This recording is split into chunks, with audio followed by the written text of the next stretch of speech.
Hello my friends, welcome to another night of Fireside Mysteries.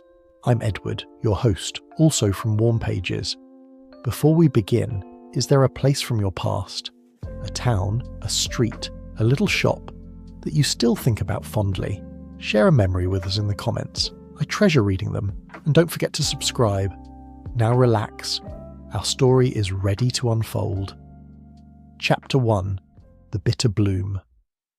The mist came rolling off Loch Dubh like a living thing, thick as sheep's wool and twice as stubborn. Police Constable Hamish Macbeth stood at the door of his croft house, a tall, thin figure with hazel eyes that held a deceptive laziness, and watched it creep across his small patch of Highland paradise with the resignation of a man who knew better than to fight the weather. "Aye, well," he said to his doglugs, a peculiar beast with a tail at one end and an improbably large pair of ears at the other. "There'll be no point in rushing about today." Lugs, who understood his master's philosophy of life perfectly, wagged his tail in agreement. The wildcat, Sonsi, emerged from the kitchen with a haughty disdain of her species, sat down precisely in the doorway, and began to wash one enormous paw.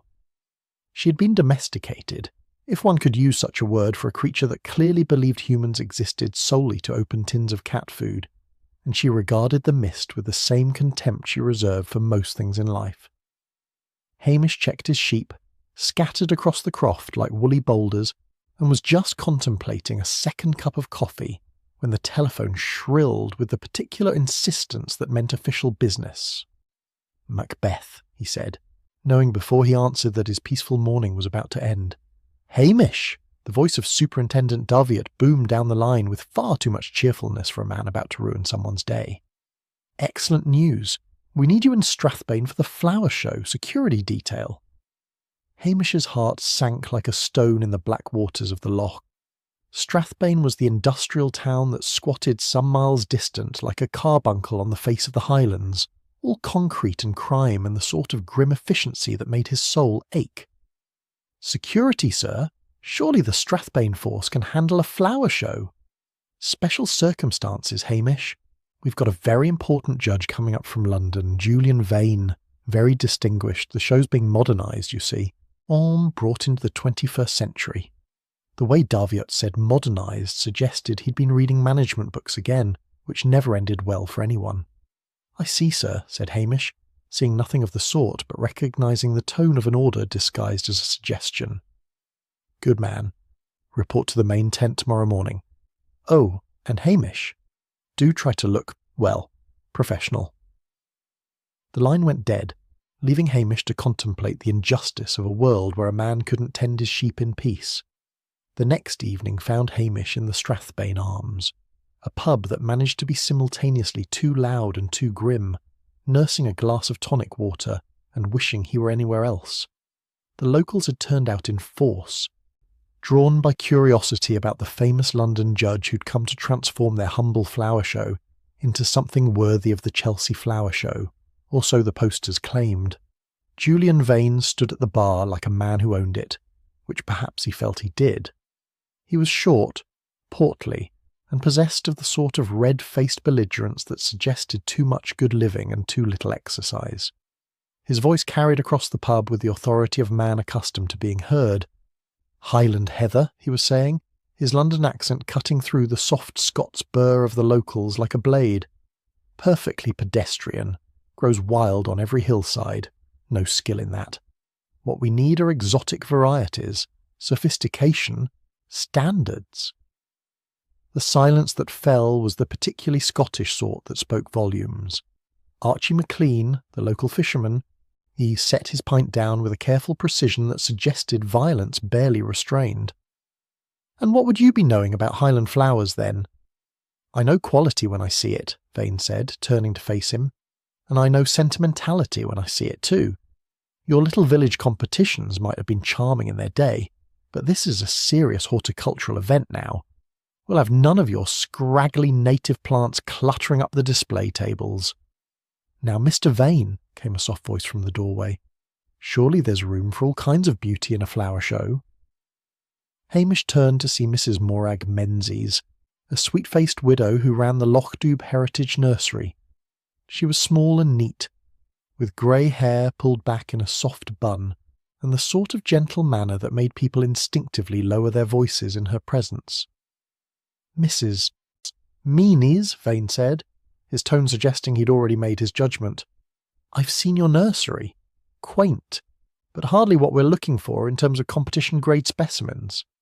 "Oh, I wouldn't dream of competing," Morag said, moving to the bar with the quiet grace of a woman who knew her place, or wanted others to think she did. "I just grow what grows well here. The old varieties.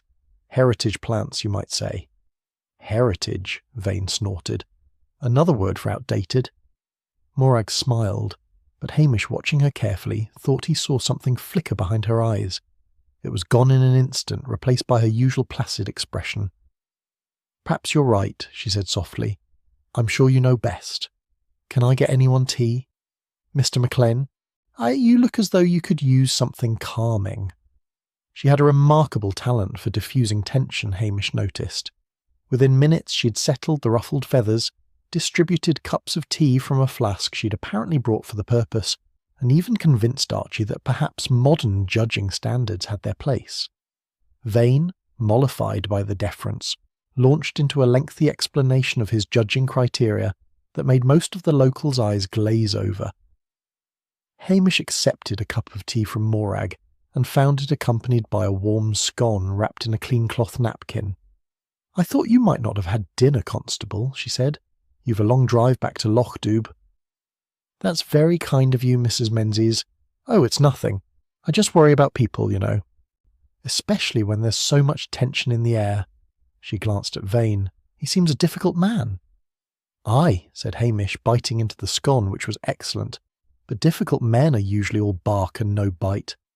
"I hope you're right," Morag said, so quietly he almost didn't hear her. "I do hope you're right." She moved away to tend to another villager, leaving Hamish with a vague sense of unease he couldn't quite name. The mist outside pressed against the pub windows like something trying to get in, and somewhere in the distance the black waters of Loch-Dubh whispered secrets to the Highland night. Tomorrow, the flower show would begin. Hamish finished his scone, collected lugs from where he'd been begging scraps in the kitchen, and headed for home, unaware that he'd just met a murderer. Chapter 2. Death Among the Dahlias. The rain came down like the wrath of God, which in the Highlands was a not uncommon meteorological occurrence. Hamish stood beneath the dubious shelter of the main display tent, and watched water stream through a developing tear in the canvas with the fatalistic acceptance of a man who'd learned long ago that nature did as she pleased. The Strathbane flower show had opened at dawn, though "opened" was perhaps too generous a word for what amounted to a handful of hardy gardeners huddled beneath dripping umbrellas, surveying their prize blooms with the grim determination of soldiers at the front. The tent itself was a vast affair, all billowing white canvas and creaking metal poles that groaned ominously in the wind. Inside, trestle tables stretched in neat rows, each bearing carefully arranged displays of roses, dahlias, chrysanthemums, and the contested Highland heather that had so offended Julian Vane's metropolitan sensibilities. Hamish had arrived early, more from habit than enthusiasm, and had been making his rounds when the cry went up. "Constable? Constable Macbeth?" The voice belonged to Mrs. Fiona Grant, the chairwoman of the Strathbane Horticultural Society, a formidable woman with iron-grey hair and the organisational skills of a field marshal. She was standing at the far end of the tent near the heritage display, her face the colour of old porridge. Hamish's long legs carried him swiftly through the maze of tables. Even before he reached her, he knew what he'd find. There was a quality to the silence, a particular stillness that spoke of death, and Julian Vane lay crumpled behind a magnificent display of rare Highland heather, the very plants he'd dismissed so contemptuously the night before. His head rested at an unnatural angle, and beside him lay an antique cast-iron peat cutter, its business end dark with blood and worse things. "Nobody touch anything," Hamish said, his voice carrying the authority that came so rarely but so effectively when needed. "Mrs. Grant, please move everyone to the entrance tent. Nobody leaves the grounds." He knelt beside the body, careful not to disturb the scene. Vane had been dead for some hours, judging by the temperature and the fixed stare of his eyes. The blow had been delivered with considerable force from someone who either knew exactly where to strike or had gotten very lucky. The peat cutter was part of the heritage tool display. A collection of antique farming implements arranged artfully near the back of the tent. Someone would have needed to know it was there, would have needed to navigate through the pitch darkness of the early morning hours without benefit of light, lest they draw attention. Hamish stood, surveying the scene with narrowed eyes. The tent's layout was complex, a warren of displays and narrow passages between tables. In full daylight it was manageable. In darkness it would be treacherous unless one knew the terrain intimately.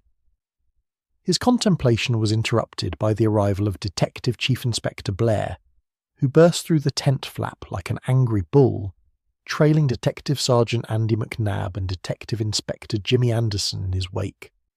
Blair was a fat man who'd grown fatter on whiskey and resentment. His face was red, his breathing laboured, and his eyes lit with the particular malice he reserved for Hamish Macbeth, who had the temerity to solve crimes through methods Blair considered both lazy and insulting. "Right then, Macbeth," Blair wheezed. "I'll be taking over here. You can bugger off back to your sheep." "The scene's been secured, sir," Hamish said mildly. "Nobody's left the grounds, and I've asked everyone to wait in the entrance tent." "Asked, is it? You should have ordered. This is a murder investigation, not a bloody tea party." Blair peered at the body, his nose wrinkling. "Who's the victim?" "Julian Vane, sir. He was the judge for the competition. Came up from London." "London, eh?" Blair's eyes gleamed. This was the sort of high-profile case that made headlines and careers. "Right. We'll need to question everyone who had contact with him, starting with your lot from Lochdub. Violent bunch, these Highlanders. No doubt he insulted someone's precious flowers and got himself killed for his trouble." Hamish said nothing, knowing from long experience that arguing with Blair was like arguing with the rain. Both were natural forces that had to be endured. Jimmy Anderson caught his eye and gave a tiny shrug that suggested sympathy and a complete inability to help. Jimmy was Blair's long-suffering second-in-command, a man who'd learned to survive by being just competent enough to be useful, and just incompetent enough not to threaten Blair's ego. "Hamish," the soft voice came from the tent entrance, where Mrs. Morag Menzies stood with a large thermos and a stack of paper cups. She looked pale but composed. Her neat grey coat buttoned against the rain. "Mrs. Menzies," Hamish said, moving toward her, "you shouldn't be here." "I heard what happened," she said, her voice barely above a whisper. "I thought the officers might need something hot. It's a terrible morning." Blair, who never turned down free refreshment, abandoned the body and lumbered over. "Very thoughtful, madam. Very thoughtful indeed. You knew the victim." "Only slightly," Morag said, pouring coffee with steady hands. "He came to my nursery yesterday afternoon. He was interested in the heritage plants, though he said they weren't suitable for competition." "And how did you feel about that?" Blair asked, in the tone of a man who'd watched too many television detectives. "Oh, I wasn't offended," Morag said quickly. "Mr. Vane was entitled to his opinion. I don't compete myself. I just preserve the old varieties for historical purposes." She handed Blair a cup, then turned to Hamish. "I made a list," she said, producing a neatly folded paper from her pocket, "of everyone who was at the pub last night when Mr. Vane was, well, being difficult. I thought it might be helpful." Blair snatched the list with something approaching glee. "Excellent, excellent. This is proper police work, this is. Not like some I could mention standing about daydreaming." Hamish examined the list over Blair's shoulder. It was comprehensive, detailing not just names but the specific complaints Vane had made about each person's entries. Archie McLean's name featured prominently, along with a note that Vane had threatened him with legal action over an unpaid debt. "This Archie McLean," Blair said, in jabbing a fat finger at the name. "Where is he?" "He's a fisherman," Hamish said. "Lives in Lochdub. But, sir, threatening someone doesn't mean... It means motive, Macbeth. Motive and opportunity. What size boots does this McLean wear? I couldn't say, sir. We'll find out soon enough. Blair turned to McNab. Get forensics to take casts of all the footprints around the body. I want comparisons with every boot in Lochdoub if necessary. Morag touched Hamish's arm gently. I should go, she said. But if there's anything I can do to help, anything at all, please let me know. This is such a tragedy. Hamish watched her leave, troubled by something he couldn't quite name. She'd been almost too helpful, too prepared with her list and her coffee. But then, Morag was the sort of woman who prepared for everything, who smoothed troubled waters and anticipated needs before they were spoken. Still. He turned back to find Blair orchestrating the investigation with all the subtlety of a hammer, shouting orders and making pronouncements about swift justice and London standards of police work. The rain drummed harder on the tent, and somewhere in the distance thunder rolled across the black waters of Lochdoub. Hamish pulled his collar up against the cold and began to think. The game, as they said, was afoot, even if he was the only one who knew he was playing it. Chapter 3. Sifting the Highland Gossip.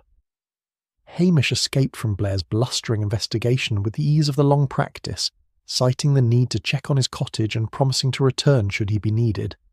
Blair, already drunk on the prospect of glory and several nips from his flask, waved him away with barely a glance. The drive back to Lochdoub gave Hamish time to think. The murder had been carefully planned, that much was clear. The killer had known exactly where to find the peat cutter, had navigated the dark tent without mishap, and had struck with enough force to kill instantly. This wasn't a crime of passion or a drunken brawl gone wrong. This was execution. And Blair, in his eagerness to make an arrest, would happily destroy half the village in pursuit of it. Hamish pulled up outside the neat stone cottage that housed the Curry twins, Nessie and Jessie, spinsters who had spent their lives in Lochdoub and knew everything worth knowing about everyone. Nessie answered the door, her thin face lighting with pleasure. Hamish Macbeth! Come in, come in. Come in, echoed Jessie from somewhere behind her sister. The cottage smelled of baking and furniture polish. The twins settled him in their front parlour with tea and shortbread, their bright eyes watching him like curious birds. Terrible business up at Strathbane, Nessie said. Terrible business, Jessie agreed. Aye, said Hamish. I'm trying to get a clear picture of yesterday. Did either of you see Julian Vane before the pub? The twins exchanged glances, a silent communication perfected over decades. We saw him at the harbour, Nessie said carefully. At the harbour, Jessie repeated. Yesterday afternoon. Was he alone? No. There was a young man with him. A young man. Didn't recognise him. Hamish leaned forward. What did this young man look like? Well-dressed, Nessie said. Very well-dressed. City clothes, Jessie added. From Edinburgh, I'd say. Edinburgh? The shoes, Nessie explained. Expensive brogues. You can always tell Edinburgh money by the shoes. And they were arguing, Hamish prompted. Oh yes, shouting really. Really shouting. The young man was red in the face. Could you hear what they were saying? The twins looked uncomfortable, as though admitting to eavesdropping might somehow sully their reputations as sources of completely innocent local knowledge. The young man kept saying something about money, Nessie admitted. What's mine is mine, Jessie quoted, those exact words. And Mr. Vane? He laughed, Nessie said, her mouth pursing with disapproval. Not a nice laugh. Not nice at all. He said, over my dead body. The phrase hung in the air with uncomfortable prescience. Hamish left the Curry cottage with more questions than answers. A well-dressed young man from Edinburgh arguing about money with Julian Vane. It wanted looking into, but subtly. Blair would charge in like a bull and destroy any chance of learning the truth. His next stop was the small, tumble-down cottage where Angus MacDonald lived, in what he claimed was mystic contemplation, but what Hamish knew to be comfortable indolence. Angus was sitting by his peat fire when Hamish arrived, looking suitably otherworldly in a stained dressing gown, his white hair standing up in tufts. "I've been expecting you," Angus intoned. "You saw my Land Rover coming up the track," Hamish said dryly. "The spirits speak in mysterious ways." The spirits had better speak in plain English. There's been murder done, Angus, and Blair's looking to pin it on anyone from Lockdoob. I need to know what's been happening. What have your mystical sources been telling you? Angus abandoned his performance and reached for his pipe. Well, there's talk. There's always talk. This is different. Vane wasn't just a judge, Hamish. He was poking about in people's business, asking questions at the council offices about land deeds, visiting the archives, making inquiries about who owned what and when. Why would a flower judge care about land deeds? That's what everyone's been wondering. Mrs. Menzies was particularly put out. Hamish's ears pricked up. Morag? How so? He spent near 2 hours at the Heritage Nursery, asking about the old families who'd owned the land before the clearances, which properties had been sold off cheap. She was very patient with him, our Morag, made him tea, answered all his questions. But my source says she looked worried when he left. Your source being? The postman's cousin's wife, who was delivering flowers. Perfectly reliable. Which meant it was probably true, given the efficiency of Highland gossip networks. Hamish stood to leave, then paused. This young man from Edinburgh. Hear anything about him? Angus puffed his pipe thoughtfully. Weiss might have been staying at the Strathbane Arms. Word is he checked in 2 days ago, paid cash. You're a fraud, Angus MacDonald, but you're an occasionally useful fraud. The spirits accept payment in whiskey, Angus called after him hopefully, but Hamish was already gone. His final visit of the afternoon was to the Strathbane police station, where he found Jimmy Anderson in his office looking harassed. Hamish, thank God. Blair's driving everyone mad. He's got forensics matching boot prints to half of Sutherland. I need to see the autopsy report, Jimmy. I can't just... Hamish produced a bottle of fine malt whiskey from his coat pocket. I found this in my cupboard. Seems a shame to drink it alone. Jimmy's resistance crumbled like shortbread in rain. Oh, well, since you put it that way. But you didn't get it from me. The report made for grim reading. Death by blunt force trauma delivered with considerable strength. Single blow precisely placed. Time of death estimated between 3 and 5 in the morning, when the grounds would have been deserted and dark. But it was the preliminary forensics that caught Hamish's attention. Large boot prints in the mud near the body, size 11, consistent with work boots or Wellingtons, and fibres from the victim's jacket that suggested he'd been gripped firmly before being struck. Blair's already traced the boots, Jimmy said quietly. They match a pair belonging to Archie McLean.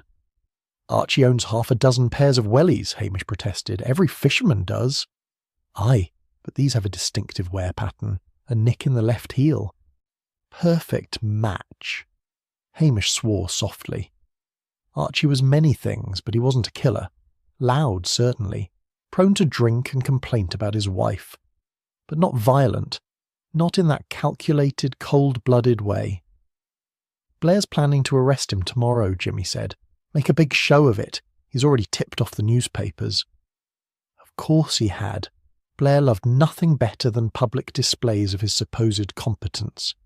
Hamish drove back to Lockdoob as the sun set behind the mountains, painting the sky in shades of amber and rose. The beauty of it usually soothed his soul, but tonight it felt like mockery. An innocent man was about to be destroyed, and somewhere a killer walked free, confident in their cleverness. At the cottage, Luggs greeted him with his customary enthusiasm, and Sonsie deigned to acknowledge his existence with a brief headbutt against his shin. Hamish fed them both, then sat at his kitchen table with a notepad. A well-dressed young man from Edinburgh arguing about money. Julian Vane researching land deeds and old family histories. Morag Menzies looking worried. And Archie McLean's boots at the murder scene. The pieces didn't fit together. Not yet. But they would. Hamish Macbeth might be lazy, might avoid work whenever possible, might prefer sheep to paperwork and peace to promotion. But he was also the best detective in the Highlands, even if nobody but criminals knew it. He picked up his pen and began to write. Chapter 4. The Blackmailer's Ledger. The morning brought low clouds and a penetrating drizzle that felt less like rain and more like a personal insult from the heavens. Hamish stood in his kitchen, watching the weather with the philosophical acceptance of a Highlander born and bred, and decided that if he was going to break the law, he might as well do it on an empty stomach. He made himself a proper breakfast of eggs, bacon and tatty scones, sharing bits with lugs and ignoring Sonzi's disdainful glare. The wildcat preferred her food from a tin, and considered cooking a waste of time that could be better spent opening said tins. By 9 o'clock, Hamish was driving towards Strathbane with a clear conscience and a detailed plan. Blair would be sleeping off the previous night's whisky until at least noon, giving Hamish a comfortable window to do what needed doing. Julian Vane had been staying at Rose Cottage, a misleadingly charming name for what was actually a modern rental property on the outskirts of Strathbane, the sort of place that charged London prices and delivered Highland damp. Hamish parked his Land Rover down the lane and approached on foot, noting with satisfaction that the cottage stood isolated, screened from its neighbours by overgrown hedges that the landlord had optimistically called mature landscaping. The door lock was laughably simple. Hamish had it open in under a minute, a skill he'd acquired during a misspent youth and perfected during his career in law enforcement. He stepped inside, closed the door quietly behind him and began his search. The cottage was furnished in the impersonal style of rental properties everywhere. Beige walls, beige carpet, furniture chosen for durability rather than comfort. Vane's personal effects were scattered about with the carelessness of a man who'd never expected to die. An expensive leather suitcase lay open on the bedroom floor, expensive clothes spilling out. Designer toiletries cluttered the bathroom. In the kitchen, a bottle of single malt stood half empty beside a crystal glass, suggesting Vane had enjoyed his creature comforts. But it was in the small study that Hamish found what he was looking for. The desk was a chaos of papers, notebooks and photographs. Vane had clearly been working on something beyond flower judging.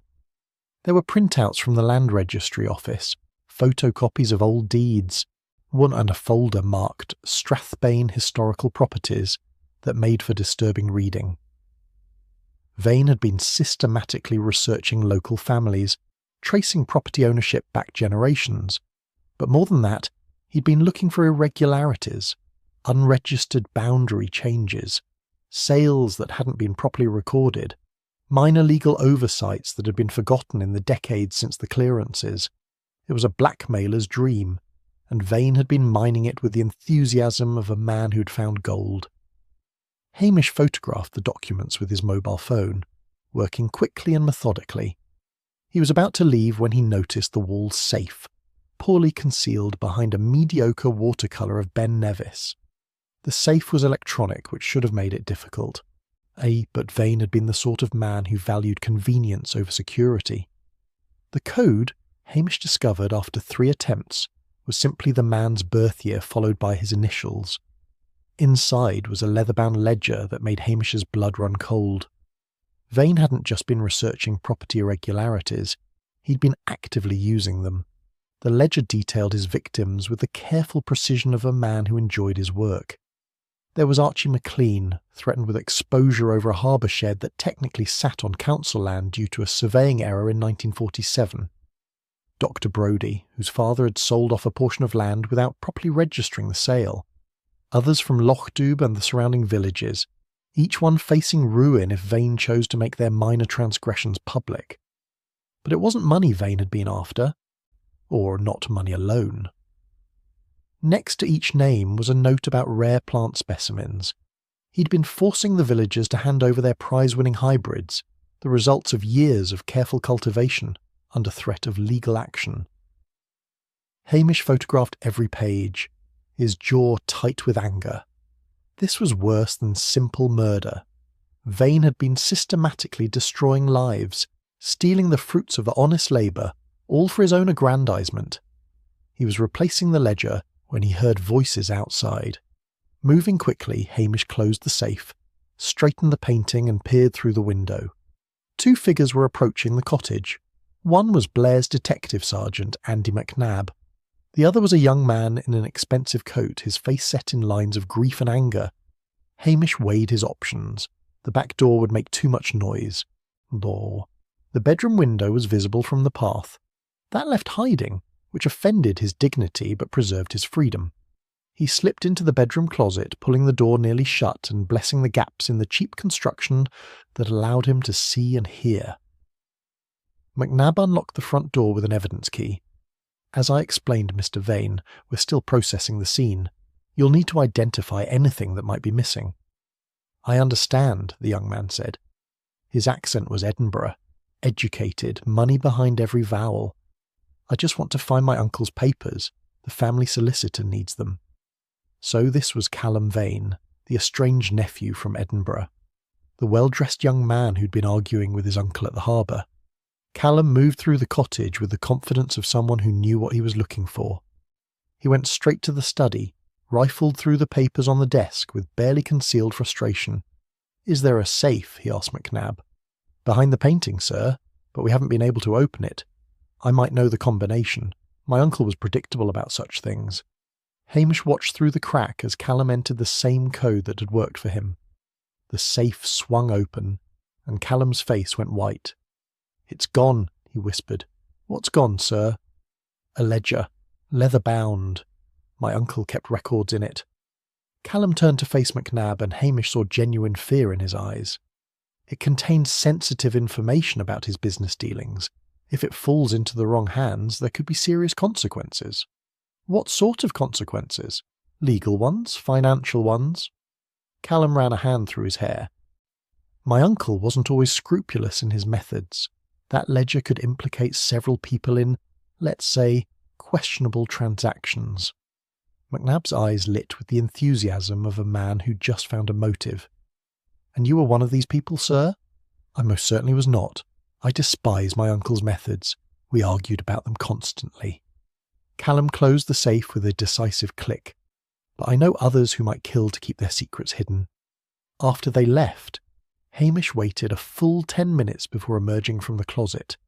His knees creaked, a reminder that hiding in cupboards was a young man's game, and his back would complain about it for days. He let himself out, locked the door carefully, and walked back to his Land Rover with his mind racing. The ledger was the key to everything, but it raised more questions than it answered. If Callum was telling the truth, he wasn't a killer, but if he was lying, his performance deserved an award. And somewhere in that ledger was the reason Julian Vane had died. Hamish drove back to Lochdoub through the endless drizzle, the photographs on his phone burning like accusations. He'd found the motive, found the method, found a dozen suspects who all had reason to want Vane dead. What he hadn't found was proof. And until he did, Archie McLean would remain Blair's favourite suspect. Those damning boot prints placing him at the scene of a crime he almost certainly didn't commit. Hamish pulled up outside his cottage just as the drizzle turned to proper rain. Lugs greeted him at the door with muddy paws and uncomplicated joy, and Sonsie wound around his ankles in what might have been affection, or might have been a reminder that dinner was late. He fed them both, made himself a cup of tea, and settled at his kitchen table with his phone and his notebook. The game was getting complicated, but Hamish Macbeth had never minded complicated. It was simple he couldn't stand.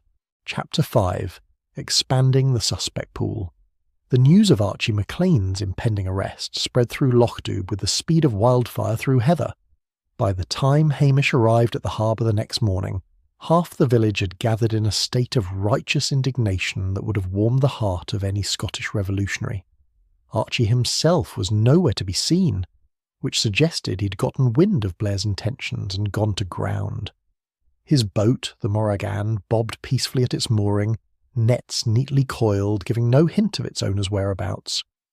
"It's a disgrace," declared the Reverend Wellington, a man who normally preached forgiveness, but drew the line at injustice perpetrated by Strathbane police.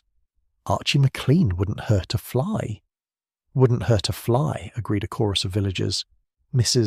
Wellington, the minister's formidable wife, planted herself in front of Hamish like a tweed-clad fortress. "You must do something, Hamish. You know Archie didn't kill that awful man." Hamish did know, but knowing and proving were entirely different matters. "I'm working on it, Mrs. Wellington, but I need information. Who else had dealings with Julian Vane?" The crowd shifted uncomfortably. Hamish recognised the look. Highland folk were clannish, protective of their own, and reluctant to point fingers even when the truth might set them free. It was Dr. Brodie who finally spoke, stepping forward with the weary dignity of a man who'd made his decision. "I did," he said quietly. "Vane came to see me 3 days ago. He had information about a medical incident from years past. A mistake I made when I was newly qualified. Nothing criminal. You understand, but the sort of thing that could be twisted, made to look worse than it was." "What did he want?" Hamish asked gently. "A cutting from my wife's prize rose bush. The Alba Maxima she's been cultivating for 20 years. He said if I didn't give it to him, he'd report me to the medical board, start an inquiry that would ruin my reputation." Dr. Brodie's hands clenched. "I told him to go to hell." "And did you give him the cutting?" "No, I refused. My wife heard us arguing. She was upset for days." Hamish made a note. Another name to add to the growing list of people who'd had motive to silence Julian Vane permanently. The gathering began to disperse, but not before several others had quietly admitted to similar encounters. A pattern was emerging, just as the ledger had suggested. Vane had been systematically working his way through the village, using secrets and legal technicalities to extort rare plants from people who'd spent lifetimes perfecting their cultivation. Hamish was heading back to his Land Rover when he nearly collided with a young man in an expensive cashmere coat, striding toward the harbour with the purposeful air of someone on a mission. "Callum Vane," Hamish said, recognising the Edinburgh accent before the man had even opened his mouth. Callum stopped, startled. "You know me?" "Word travels fast in small places. You're looking for your uncle's effects." "I'm looking for answers." Callum thrust his hands into his pockets, a gesture that made him look younger than his years suggested. "My uncle and I weren't close. We barely spoke. But he contacted me 2 weeks ago, claiming he'd discovered something important about the family estate. Said it would change everything." "What sort of something?" "He wouldn't say. Just told me to come to Strathbane, that we needed to talk about my inheritance." Callum's jaw tightened. "When I arrived, we had a row. He said I didn't deserve the money, that I'd squandered every opportunity he'd ever given me. I lost my temper, said some things I regret.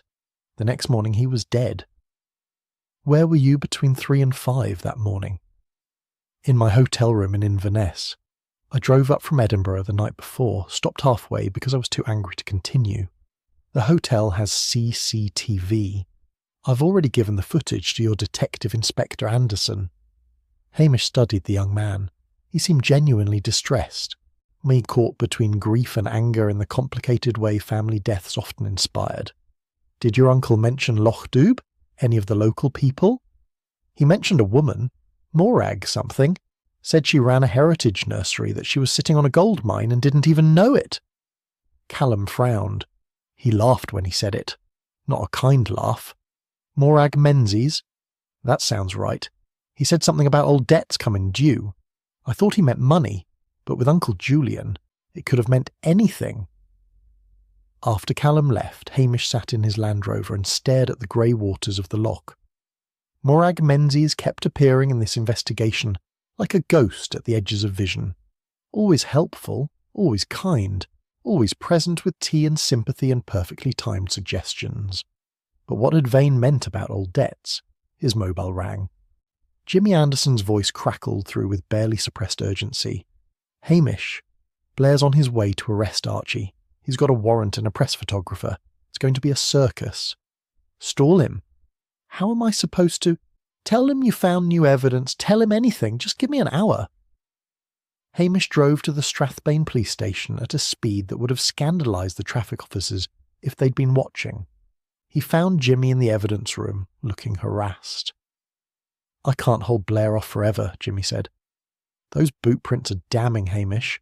Archie's Wellingtons, his prints right next to the body. Anyone could have borrowed Archie's boots.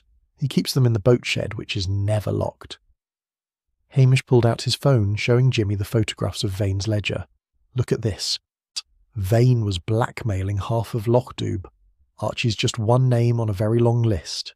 Jimmy whistled low. Where did you get this? Best you don't ask, but it gives us a dozen suspects with better motives than Archie. Dr. Brodie, for instance, or Callum Vane, who stood to inherit but had been cut out of the will.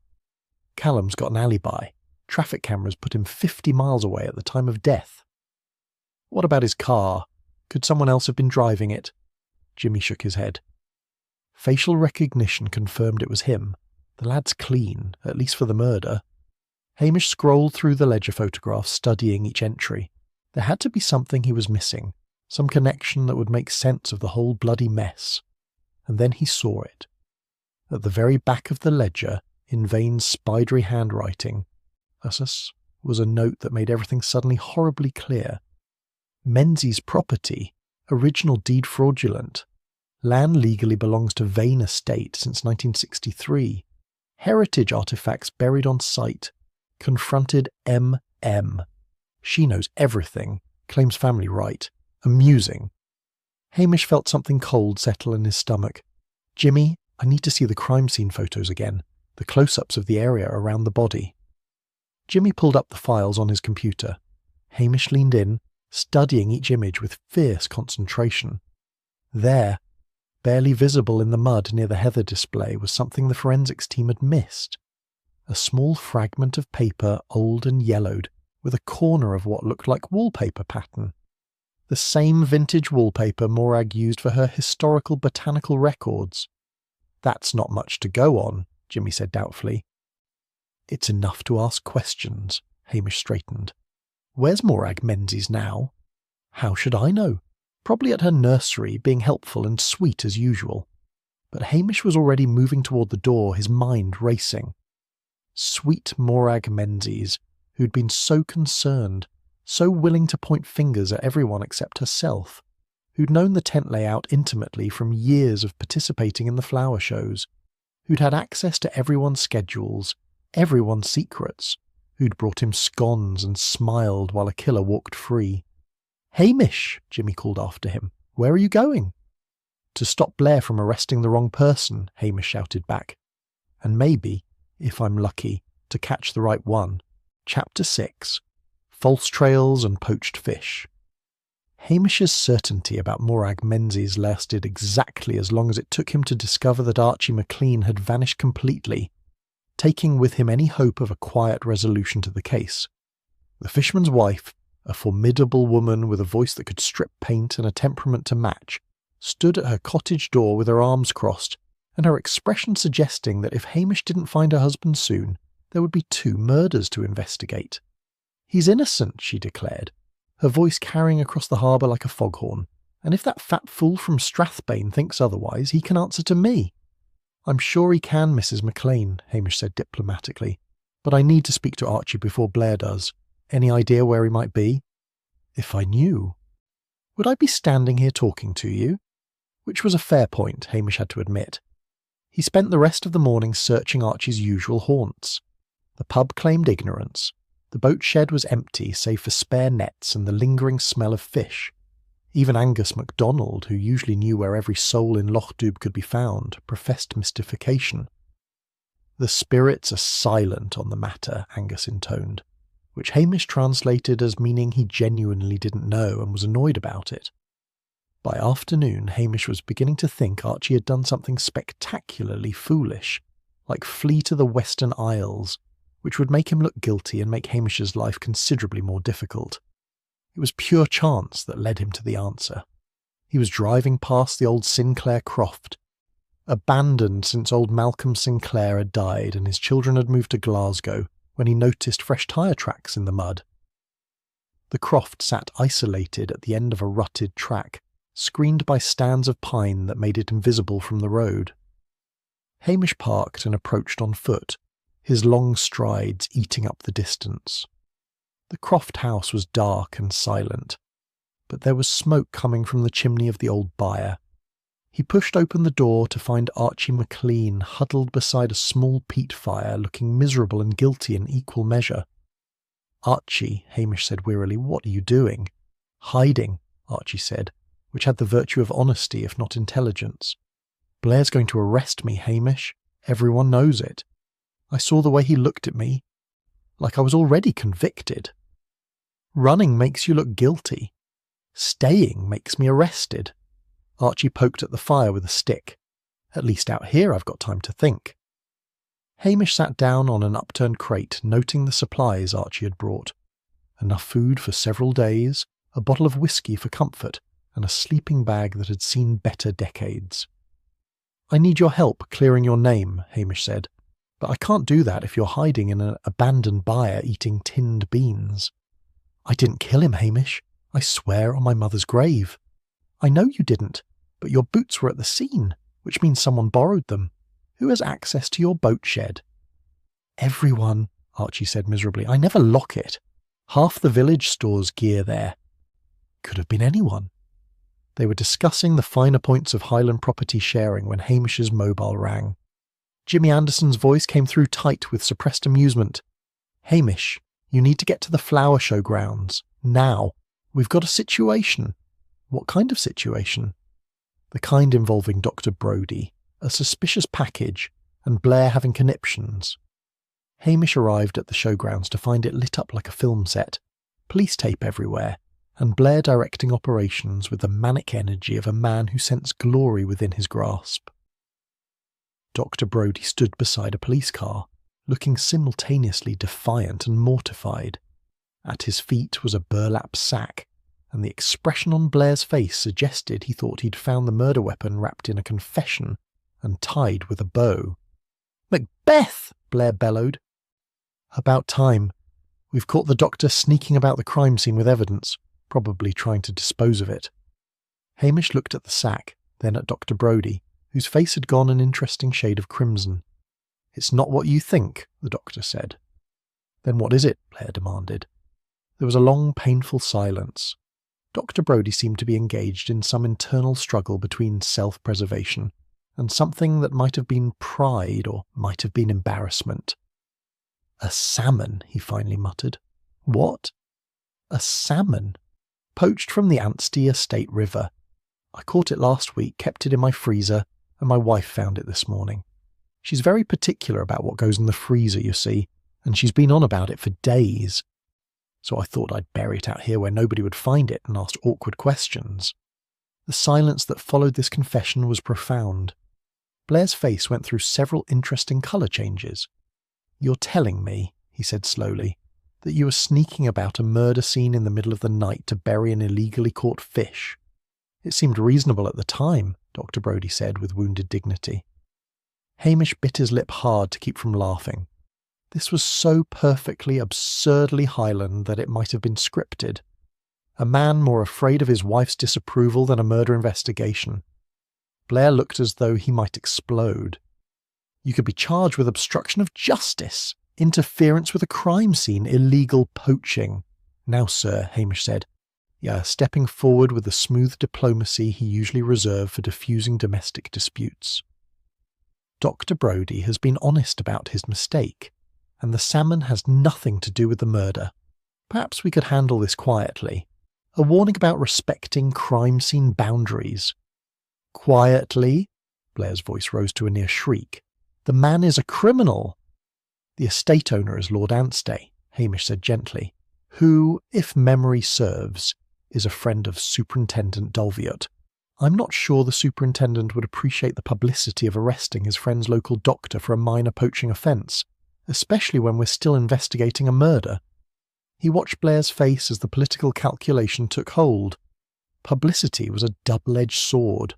Headlines about catching a fish-bearing doctor would make Blair look ridiculous, so not heroic. "Fine," Blair spat, "but I'm confiscating the salmon as evidence." "Of course, sir," Hamish said gravely, though what evidence a frozen salmon might provide was beyond him. After Blair had stormed off with his prize and Dr. Brodie had been sent home with a stern warning, Hamish found Jimmy Anderson trying very hard not to laugh. "Only in the Highlands," Jimmy said, wiping his eyes. "Only in the bloody Highlands would a man bury a fish at a murder scene." "At least we can cross the doctor off the suspect list," Hamish said. "His alibi for the murder is solid. He was playing cards with the Reverend Wellington until midnight, and the Reverend doesn't lie. Not even for friends." That still leaves us with Archie's mysterious boots and no clear suspect. Not quite no suspect, Hamish said thoughtfully. I need to check something. Have you got the inventory from the crime scene? Everything that was collected as evidence? Jimmy pulled up the list on his tablet. Hamish scrolled through it methodically, looking for the fragment of vintage wallpaper he'd spotted in the photographs. It wasn't there. Someone removed it, he said quietly. Between the initial photographs and the evidence collection, someone took that paper fragment. Could have been blown away by the wind, Jimmy suggested, or stuck to someone's shoe. But Hamish was remembering Morag Menzies arriving at the crime scene with her coffee and her helpful list. Morag, who'd had opportunity to move through the area while everyone was focused on Blair's dramatic pronouncements. Morag, who preserved historical documents and would recognise the value of a piece of vintage wallpaper. I need to speak to Mrs. Menzies, Hamish said. Officially? You think she's involved? I think she knows more than she's saying, and in a murder investigation, that's close enough. The evening was drawing in, painting the sky in shades of purple and gold as Hamish drove toward the Heritage Nursery. Somewhere in that quiet, orderly collection of plants and history, he was certain lay the final piece of the puzzle. All he had to do was find it before Blair arrested Archie, and before the real killer realised they'd left a trail. Highland mist was rolling in off the lough, thick and concealing. Perfect weather for secrets, Hamish thought, and for hunting them. Chapter 7. Ironclad Alibis. The Heritage Nursery sat at the edge of Loch Dubh like something from a Victorian postcard. All neat stone walls and carefully tended beds of ancient plant varieties.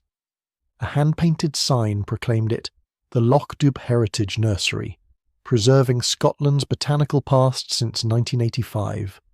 Hamish pulled up outside just as the last of the daylight was fading into the peculiar gloaming that made the Highlands look either magical or menacing, depending on one's state of mind. At the moment, he was leaning toward menacing. The nursery appeared closed, but a light burned in the small office building attached to the main greenhouse. Through the window, Hamish could see Morag Menzies bent over a desk, her grey head illuminated by the warm glow of a brass lamp. She looked up as he entered, her face breaking into that familiar gentle smile that now seemed less comforting and more calculated. "Constable Macbeth," she said, rising. "I was just finishing up some cataloguing. Would you like tea? I've got the kettle on." "Thank you, no," Hamish said, remaining standing. "I've come about the murder investigation. Of course, anything I can do to help." She settled back into her chair with perfect composure. "Have you found who borrowed poor Archie's boots?" "Not yet, but I've been reviewing the evidence and I've got a few questions about the timeline you provided to DCI Blair." "Oh?" The word was perfectly neutral, but something flickered behind her eyes. "I hope I haven't made any mistakes. I was quite shaken that morning." Hamish pulled out his notebook. "You mentioned that Vane was interested in a particular heritage rose, the Alba Maxima variety." "That's right. He was quite insistent about obtaining a cutting. The thing is, Mrs. Menzies, I've been doing some research. The Alba Maxima you mentioned was destroyed in a greenhouse fire in 1987. There hasn't been a specimen in Loch Dubh for nearly 40 years. The silence stretched between them like a wire pulled taut. Morag's smile didn't waver, but her hands, folded neatly on the desk, tightened almost imperceptibly. "My mistake," she said smoothly. "I must have been thinking of another variety. The shock of the murder, you understand. It's all been rather overwhelming." "I'm sure it has," Hamish said. "There's also the matter of a note you found, the threatening one supposedly written by Archie." "Yes, I brought it to DCI Blair. I thought it might be relevant." "It was perfectly timed," Hamish observed. "Almost too perfect. Found just when Blair needed more evidence against Archie." "I can't help the timing, Constable. I found it when I found it." Hamish changed tack. "Tell me about your family, Mrs. Menzies. You've been in Loch Dubh a long time, haven't you?" "All my life," she said carefully. "And before that, your parents?" "They lived in Sutherland. Both passed away when I was young." "I'm sorry to hear that." Hamish watched her face. It must have been difficult, losing them so young. "How did they die?" For the first time, Morag's composure cracked. Just slightly, just for a moment, but Hamish saw it. Pain, old and deep, crossed her features like a shadow. "My father had a heart attack," she said quietly. "My mother died of grief soon after." "It's a very old story, Constable. I don't see what it has to do with Julian Vane's murder." "Perhaps nothing," Hamish said. "I'm just trying to understand who might have had a reason to want him dead." He left shortly after, with Morag's assurances that she remained eager to help ringing hollow in his ears. But he hadn't gotten the confession he'd half expected, and without more evidence, accusations against the village's sweetest widow would look like madness. The next morning brought a development that temporarily derailed Hamish's investigation. Blair, in his infinite wisdom, had decided to arrest Archie McLean with maximum publicity. The only problem was that Archie, warned by the efficient Highland grapevine, had turned himself in to Hamish instead. He sat in Hamish's cottage, Dee sharing a breakfast of eggs and bacon while Lugs begged shamelessly and Sunsy looked on with feline disdain. "I can't keep running," Archie said. "It makes me look guilty, and besides, the wife says if I don't face this like a man, she'll murder me herself and save everyone the bother." "Very sensible of her," Hamish said. "But before you surrender to Blair, I need you to account for your movements on the night of the murder. Every minute, Archie, even the embarrassing bits." Archie's weather-beaten face reddened. "I was hiding." "Hiding where?" "In the pub cellar, all night, from closing time until nearly dawn." Hamish set down his coffee cup carefully. "Why were you hiding in the pub cellar?"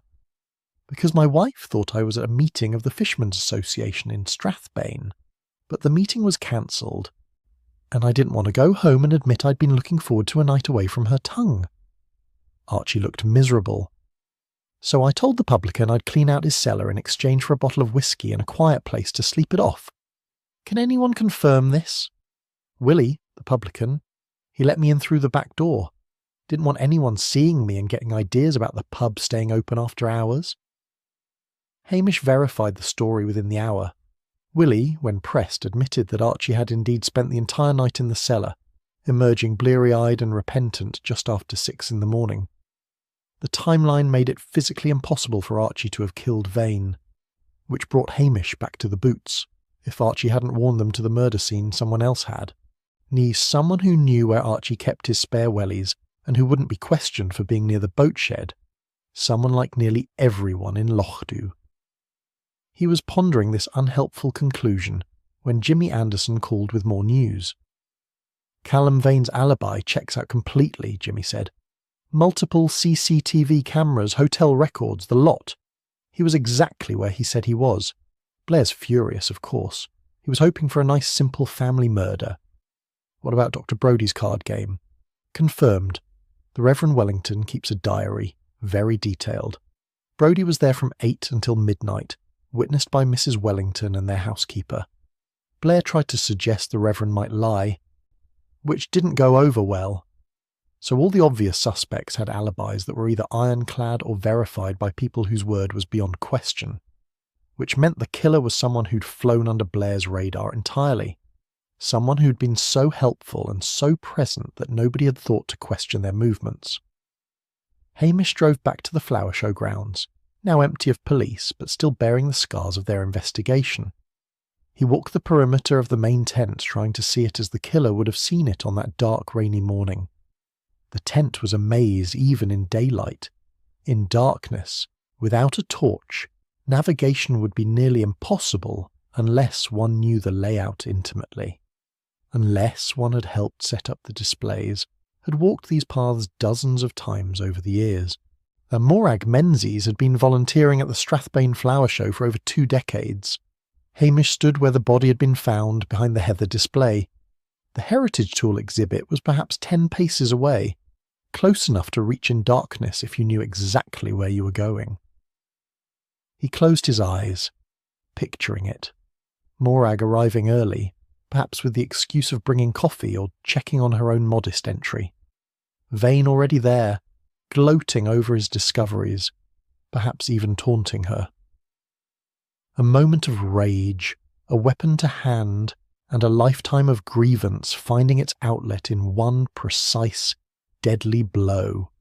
but proving it was another matter entirely. Hamish opened his eyes to find he was no longer alone.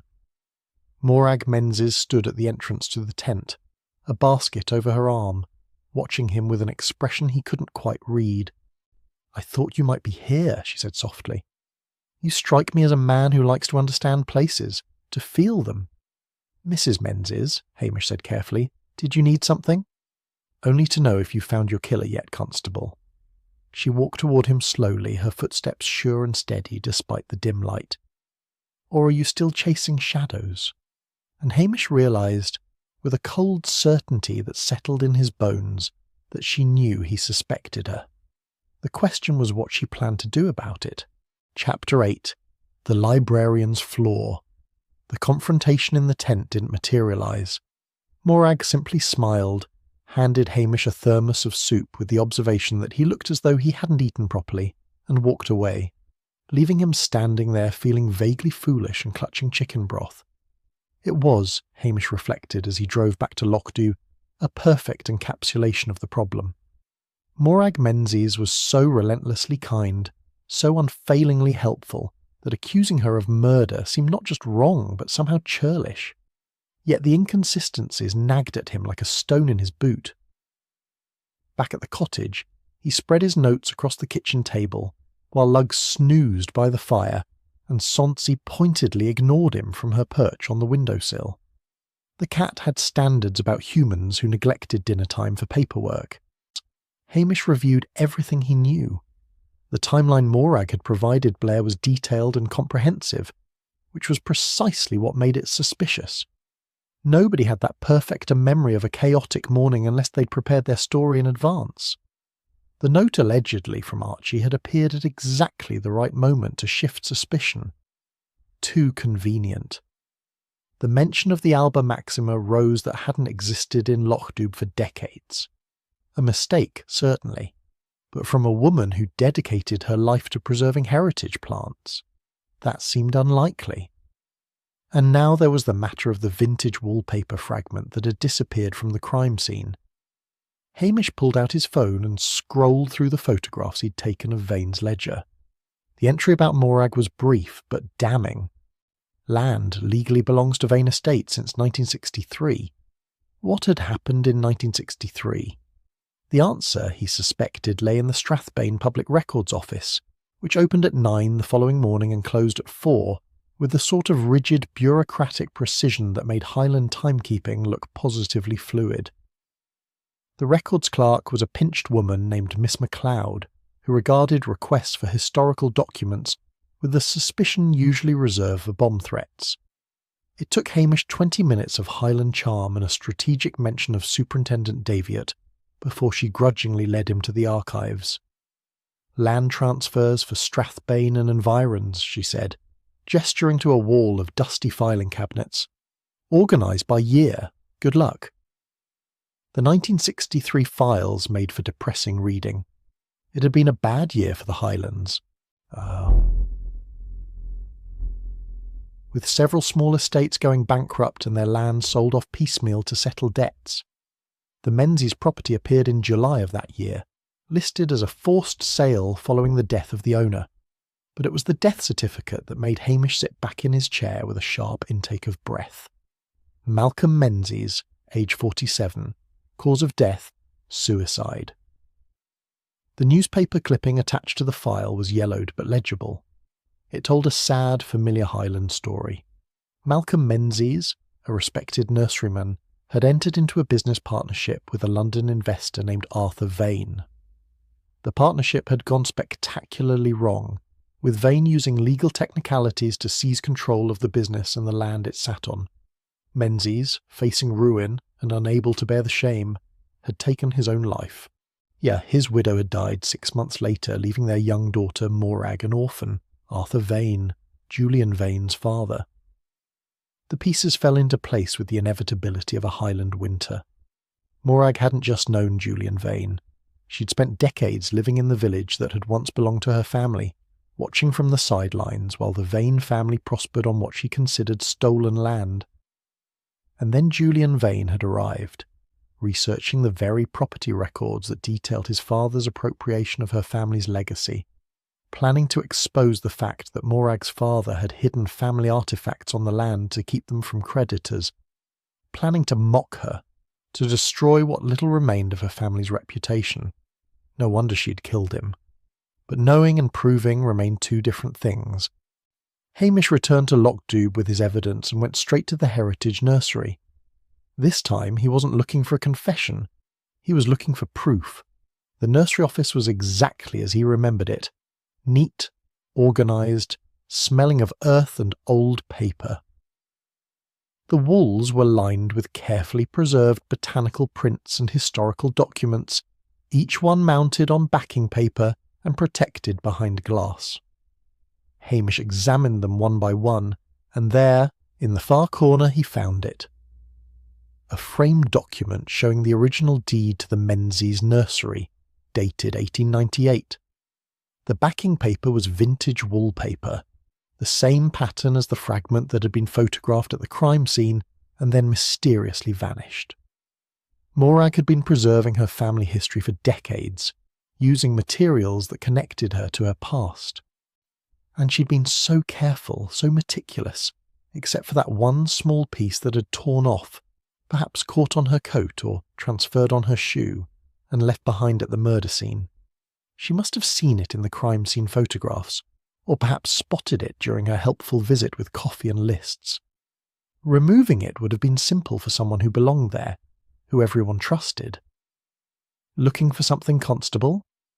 Hamish turned to find Morag standing in the doorway. She wasn't smiling now.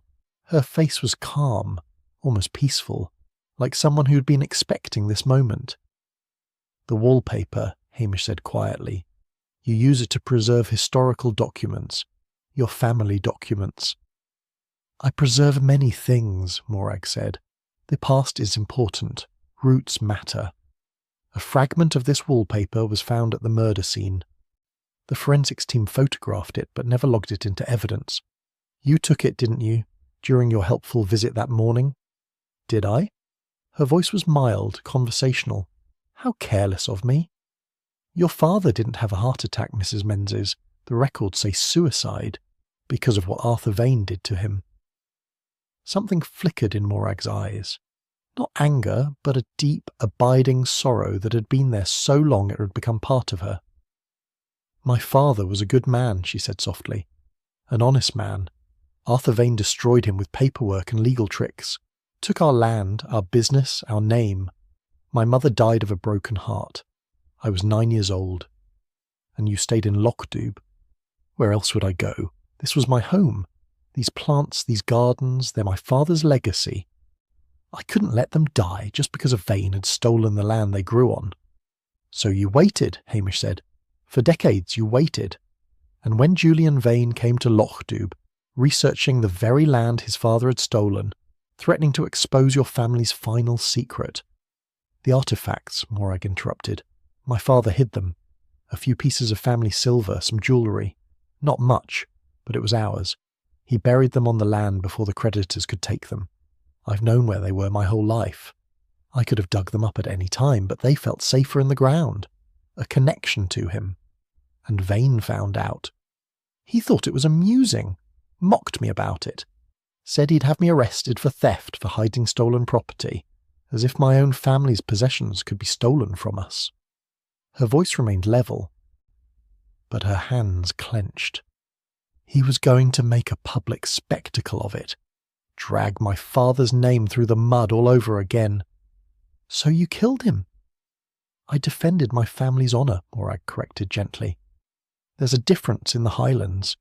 You should know that, Constable Macbeth. Hamish did know it. The old clan ways, the blood feuds, the understanding that some debts could only be paid in kind. It wasn't the law, but it was a law, older and deeper than anything written in books. You wore Archie's boots, he said, navigated the tent in darkness because you'd set up those displays dozens of times, took the peat cutter because it was there and because it was Highland and appropriate. If I had done such a thing, Morag said carefully, it would have been exactly that way, efficient, precise, respectful of tradition. They stood in silence for a long moment, the past and present balanced between them like a scale. "I can't let you walk away from this," Hamish said finally, "not even for Highland justice." "I never expected you to," Morag replied. "You're a good policeman, Hamish Macbeth.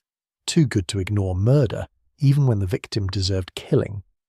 She moved to her desk, opened a drawer, and pulled out a leather-bound ledger. Vane's ledger, the one that had supposedly disappeared. "I thought Blair might need this," she said, placing it on the desk between them. "Along with the piece of wallpaper I removed from the crime scene, consider it my confession."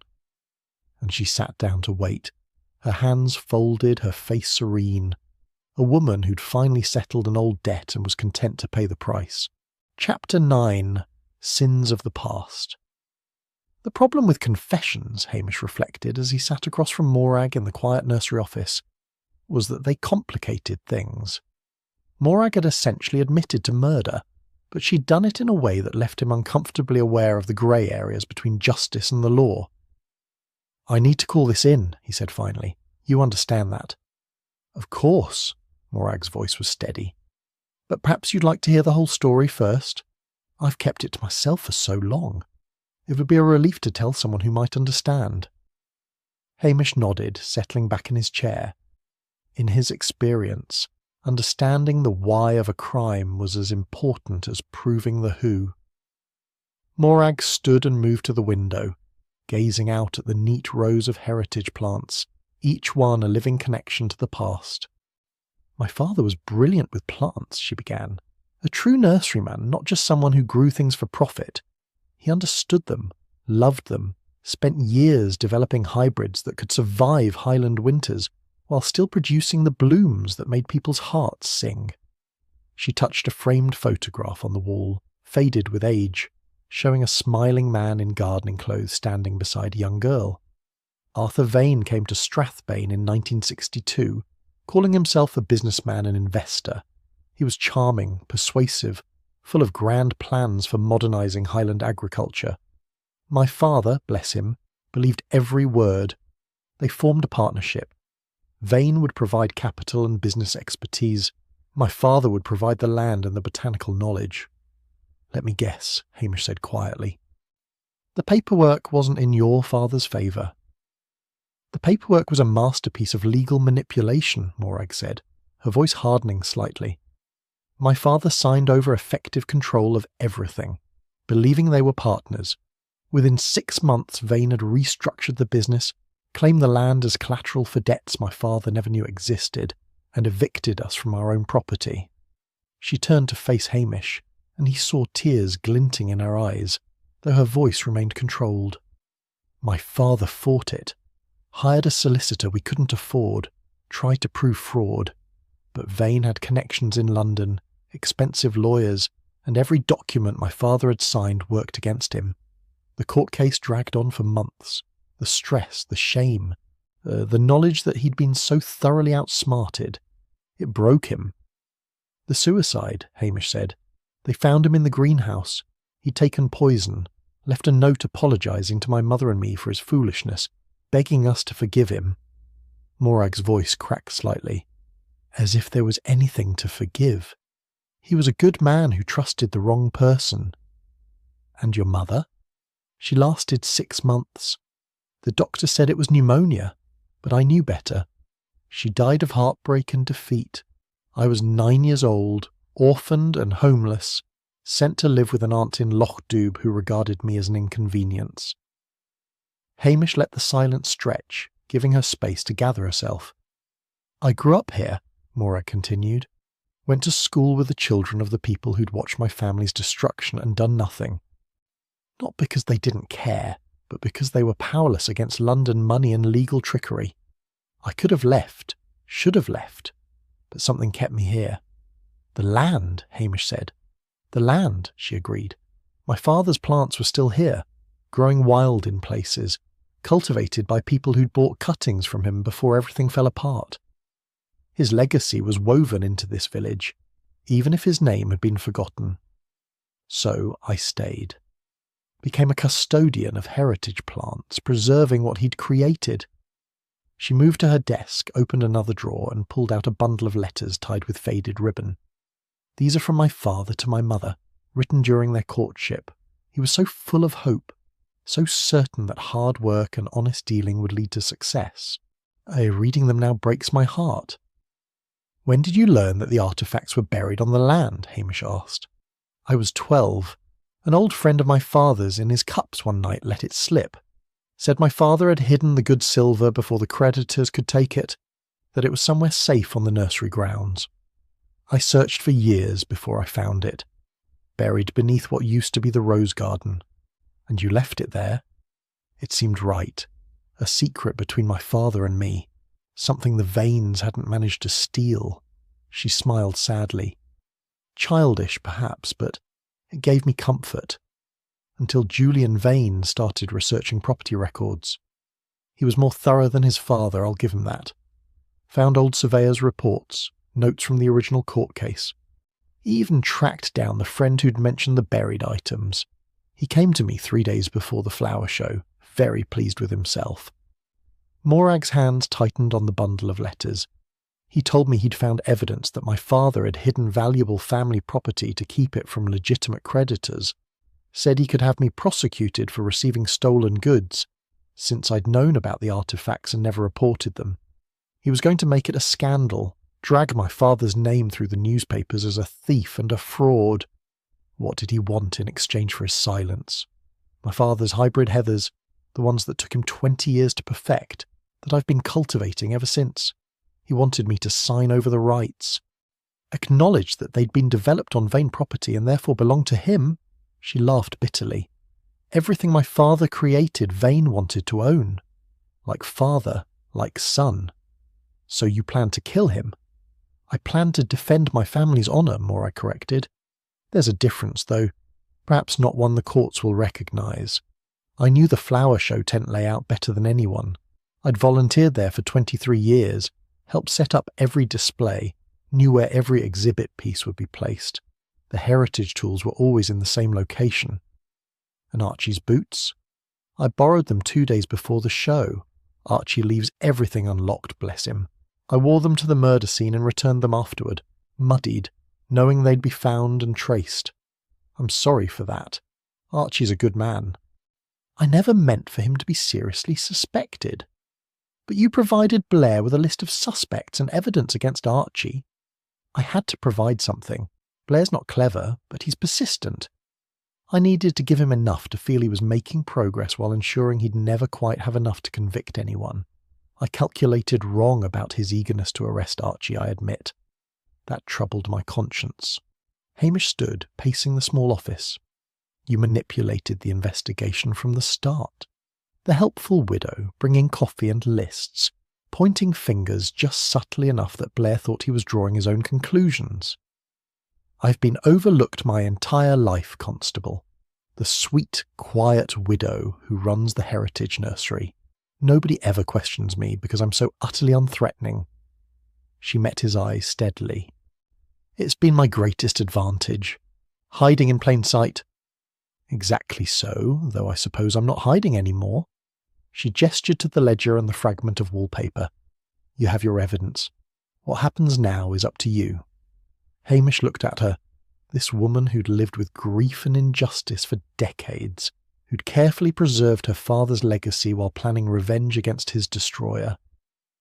Part of him understood the Highland logic of it, the old clan ways that demanded blood for blood. But he was a policeman, sworn to uphold the law, and the law didn't make exceptions for sympathetic murderers. I have to bring you in, he said. You know that. I do, Morag said. But there's one thing I'd like to ask first. What's that? Let me finish cataloguing these plants. It won't take long, perhaps an hour. They're the last of my father's original hybrids, and I'd like to see them properly documented before... She paused.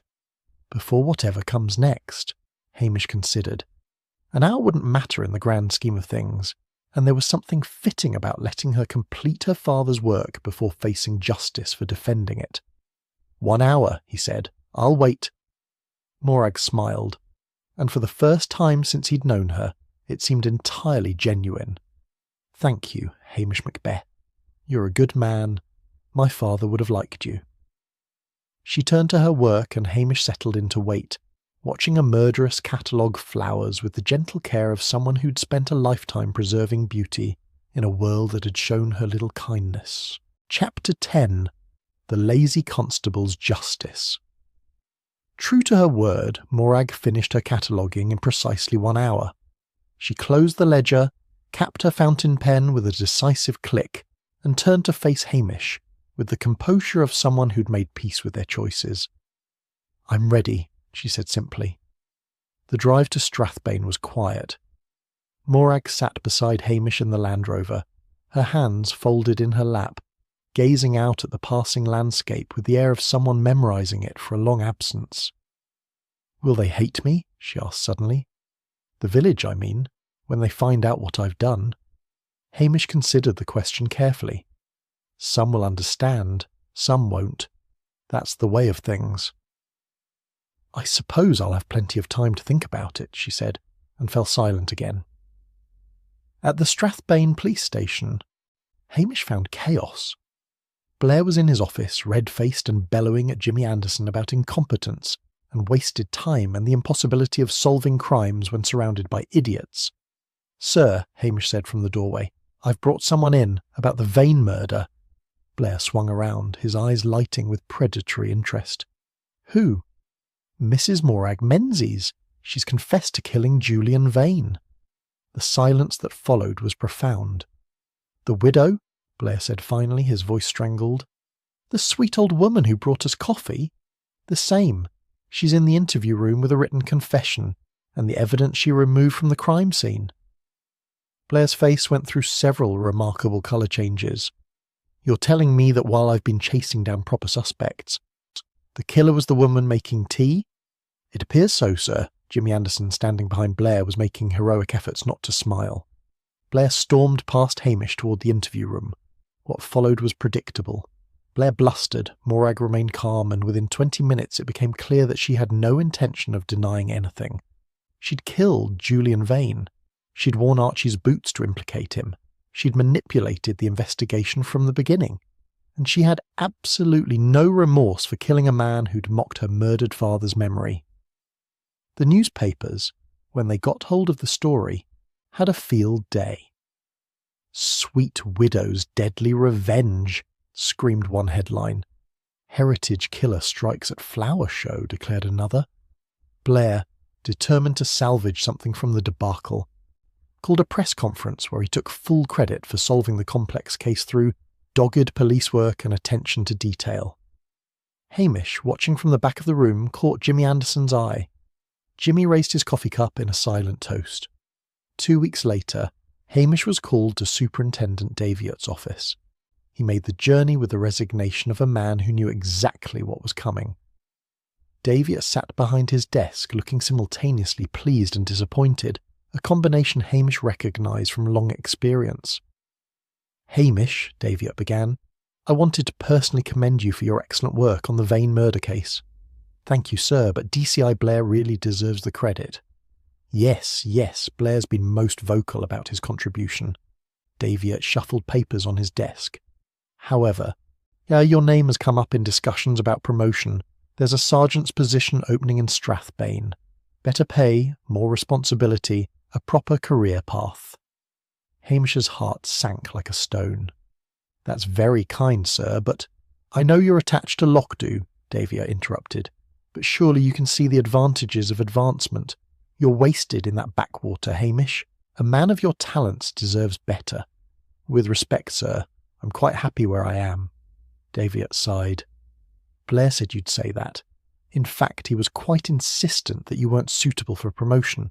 Something about being too lazy and unmotivated for proper police work." "DCI Blair is absolutely right, sir," Hamish said earnestly. "I'm far too lazy for Strathbane. Why, I can barely manage my duties in Lochdo as it is.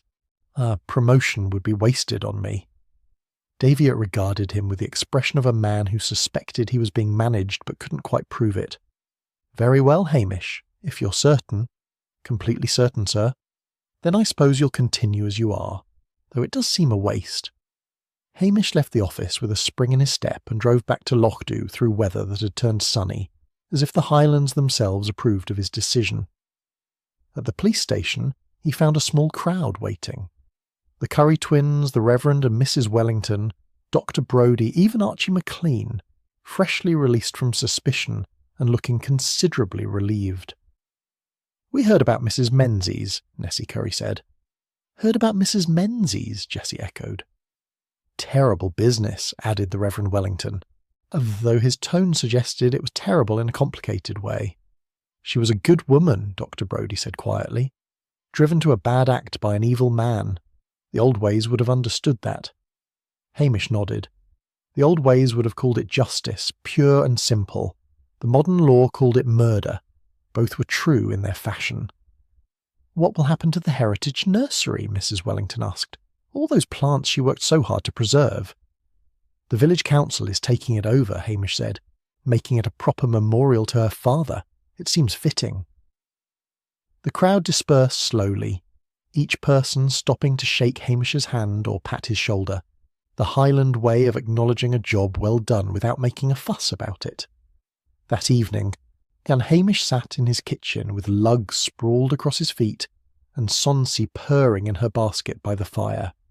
He had made himself a proper dinner, fed his animals, and was contemplating a dram of whisky when there was a knock at the door.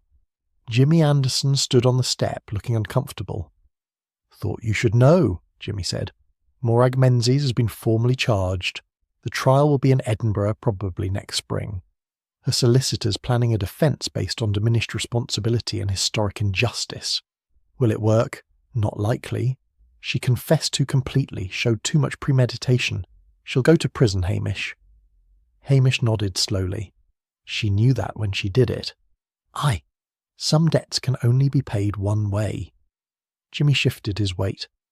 "The village is setting up a fund for her legal costs.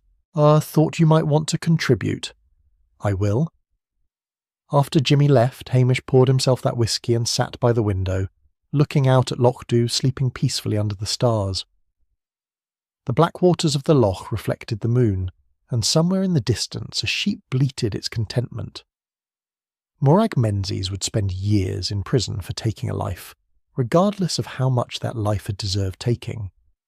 Justice would be served, in the cold, impersonal way of modern law, but the village would remember her as she'd been before the murder, the quiet widow who'd preserved her father's legacy, who'd kept alive plants that connected them all to their Highland past. Memory was a kind of justice too, Hamish thought, perhaps the oldest kind. He finished his whisky, locked the door, and went to bed with Lugs snoring beside him, and Sonsie draped across his feet like a furry hot water bottle. Tomorrow there would be paperwork to file and reports to write, and the endless small duties that made up a Highland constable's life. But tonight, Lochdew was at peace, and Hamish Macbeth, who'd solved a murder and avoided a promotion in the same fortnight, was exactly where he belonged. The end.